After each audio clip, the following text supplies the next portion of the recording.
Following the wide outrage by Nigerians over former governor of Zamfara State, Ahmed Yerima's advice to the federal government to negotiate with bandits as a means to addressing the lingering security situation, especially in the northwest region of the country, Dr. Kabir Adamu, a security expert, says the issue of negotiations can only be brought to the front burner if it is in line with global best practices. The report. Over the years, the task of safeguarding lives and property across the country has become daunting to the federal and state governments of Nigeria, as well as security agencies. In the northwest and north-central regions, for example, heightened violence and insecurity have become an existential threat to many. Reported security trends show the regions experienced 65% of the total security incidents in Nigeria in the first quarter of 2022, with 2,331 fatalities. Much credence goes to the operations of armed bandits in these regions. Banditry in Nigeria, which has become a catch-all term for armed rural gangs that rustle cattle, kidnap, loot and extort villages, has become a thriving industry, with kidnapping alone bringing in millions of dollars each year. In just the last 3 months of 2022, 1,090 abductions were recorded in Zamfara State alone. No wonder Ahmed Yerima, a former governor in the state, very recently suggested negotiating with these non-state actors to President Bola Ahmed Tinubu as a means of dousing tensions in the troubled region, garnering widespread criticisms from a lot of Nigerians. According to Dr. Kabir, a security expert, in an exclusive phone interview with Clearview News Desk, negotiations with bandits should be the last resort for any government. However, considerations can be made for certain groups in line with global practices. He then moves on to explain the DDR mechanism, a globally recognized practice for handling issues of terrorism. We can't use one generic term to describe the threat elements that we have in the Northeast. And so when a political leader comes up and say we should engage or negotiate with gunmen or bandits in the Northwest, I worry because as a security specialist who monitors development, I know that there are different categories of gunmen and threat elements within the Northwest. Now, for some of these categories, yes, negotiation or amnesty, I would say, should remain an option. For others, there is no sane country that would advocate negotiation or amnesty with them. And so I'll quickly kind of describe to you the categories of gunmen that I think sometimes political leaders and the media generalize as bandits.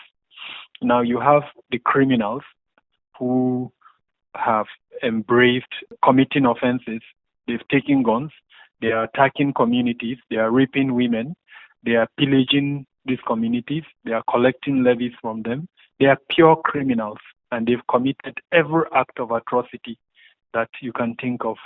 For this first category, the pure criminals, I think the best approach to dealing with them is using the strong arm of the law. The second element would be ethnic militias. Now, these are people who have felt threatened over time as a result of the criminality that is ongoing on. So as an example, the Fulanis, most times we tend to forget that they are also victims of this first group that I've mentioned because they are in the bush, they are in the forest. When this first group, the criminals, started their activities, including cattle rustling, the first group they went after were the Fulanis, stealing their cattle. And then sadly, when the Fulanis go to the police to seek protection, an extortion cycle started. So for this second group, the ethnic militias who armed themselves just to protect themselves because the state could not protect them, yes, I think I would advocate negotiation. I would advocate sitting down with them and then going through the DDR process, that is demobilization, disarmament, and then rehabilitation. It's a well-structured process, the DDR process, but not just negotiation. It has to be this three-pronged process that I mentioned. Now, the third group are the farmer-herder violence. So different from the first and second group. there are farmers, there are herders, and there have been violence between them. Now, each side sought to protect itself. The farmers created vigilantes, and then the herders created the militias. Now, these ones too, we can put them through the DDR process, engage with them, demobilize them, collect their weaponry, protect them, and then rehabilitate them. It's possible. Then the last group are the ones that we call the terrorist groups. These are the ones that have linkages with global terrorist, movements such as Al Qaeda and then the Islamic State. Now, a good example would be some of the groups that are operational in parts of Niger, parts of Kaduna, and then parts of Zamfara state.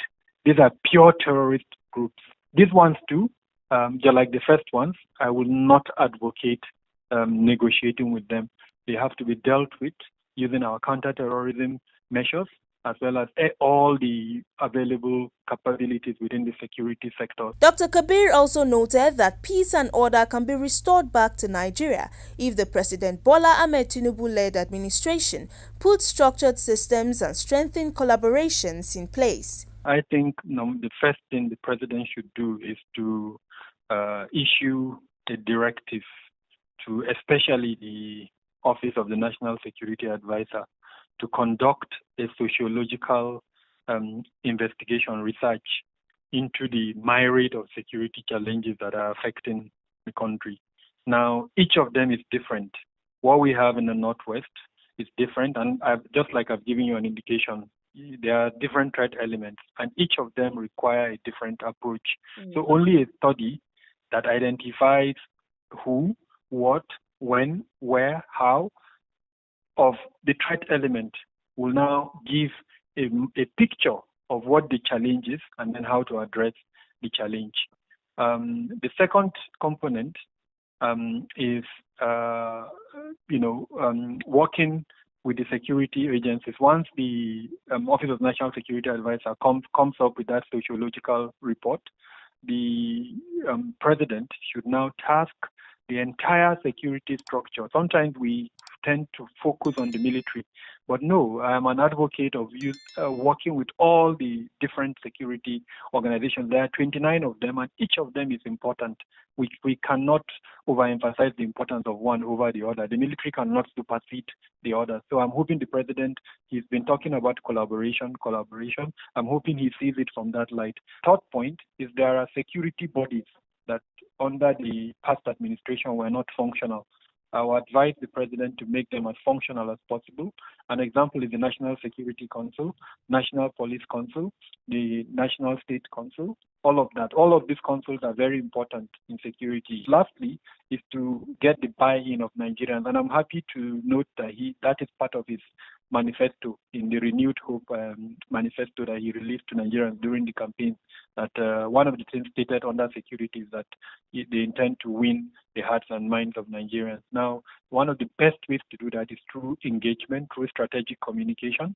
So hopefully, by the time he appoints his Minister of Communication, appoints the leadership of National Orientation Agency, and then, of course, the various leadership of the government-run media departments, they understand the importance of this strategic communication and engage with Nigerians, engage with the media, and encourage all the security organizations to also engage with the media, so that through this type of engagement, they'll be able to carry Nigerians along and then win the hands and minds of Nigerians. More than 453,000 people in the Northwest have been driven off their land by the insecurity. There are believed to be as many as 30,000 outlaws operating in more than 100 gangs in the Northwest, with the largest able to field as many as 2,000 fighters, roughly the size of 2 Nigerian army battalions. Over the years, governments have adopted numerous military and other non-military strategies to stamp out banditry, but the increasing activity and violence of the groups indicates that the government's efforts have failed to achieve the desired results. Dr. Kabir is confident that if these systems are put in place, Nigeria could be on her way to healing and victory.